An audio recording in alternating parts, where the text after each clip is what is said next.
Ci sono tanti maestri che raccontano. Io non vi racconto nulla, vi faccio semplicemente vedere. Quando si racconta si può lavorare anche di fantasia, quando si mostra non è possibile. Mi trovo in uno stupendo torrente dalle acque velocissime. Sotto ad una roccia alla mia destra la corrente rallenta un pochino.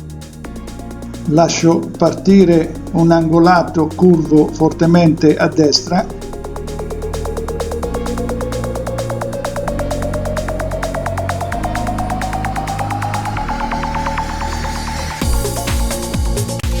e il complesso coda finale cade in acqua in questo modo.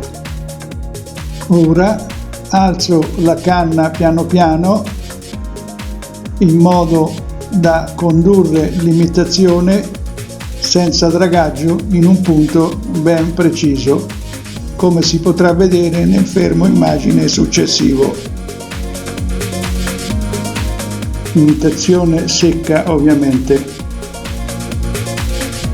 E subito dopo parte una sonora ferrata. La corrente è fortissima e sto in piedi appena. Sto usando una moderna canna composta da fibra di vetro e carbonio. Effettivamente è leggermente più pesante del normale, ma la sua azione è decisamente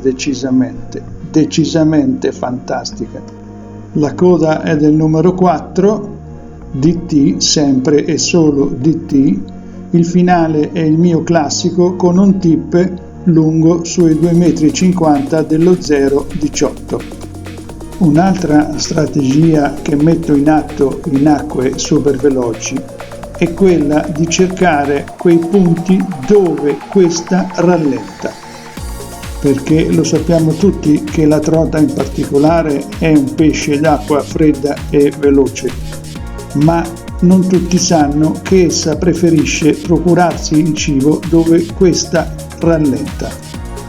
Questa è una semplice legge naturale che consente agli animali di non sprecare più energia di quella che il cibo offerto in quel momento dal fiume possa soddisfare. Quindi, per concludere, la trota è un pesce d'acqua velocissima, ma va cercato nei punti dove questa rallenta.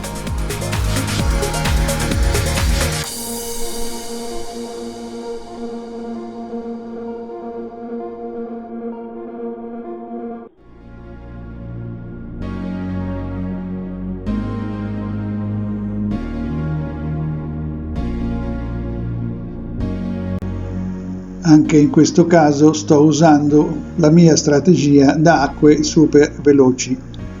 Praticamente la trota si sta stancando da sola contrastando la fortissima corrente in cui si trova attualmente.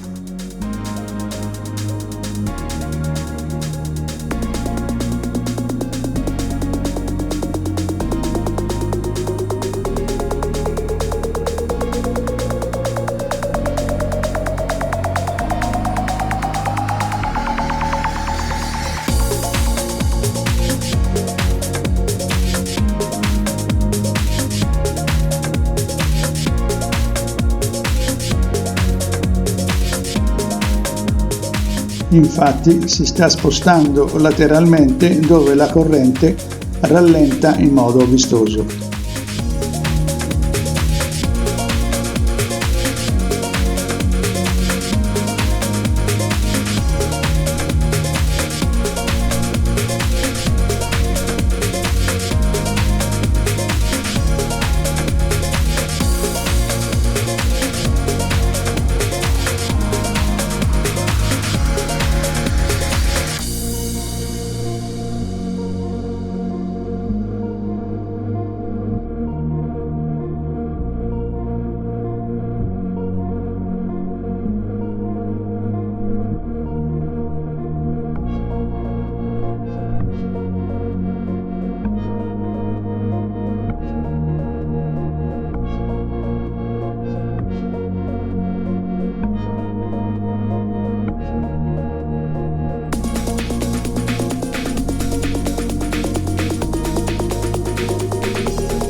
perché io in oltre 65 anni di pesca a mosca a 365 gradi le so tutte, non faccio finta di sapere, lo so, punto e basta.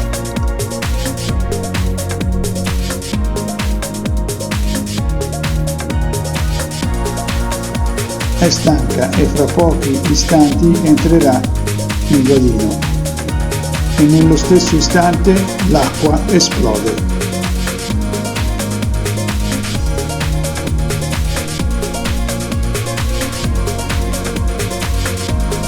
Perché chi sa fa, chi crede di sapere invece chiacchiera.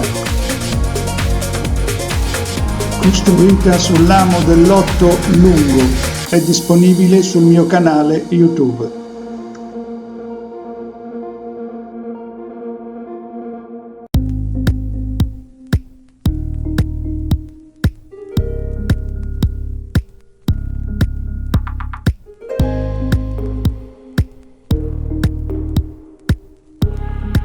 La pesca con la mosca non è né più prestigiosa né più difficile di altre tecniche, è solo diversa.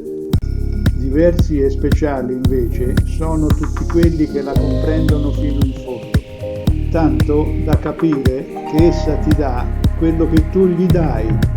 Soprattutto è una tecnica che va amata e, come in tutti i grandi amori, per essere ricambiati è necessario dare senza nulla chiedere. Giancarlo Donninelli.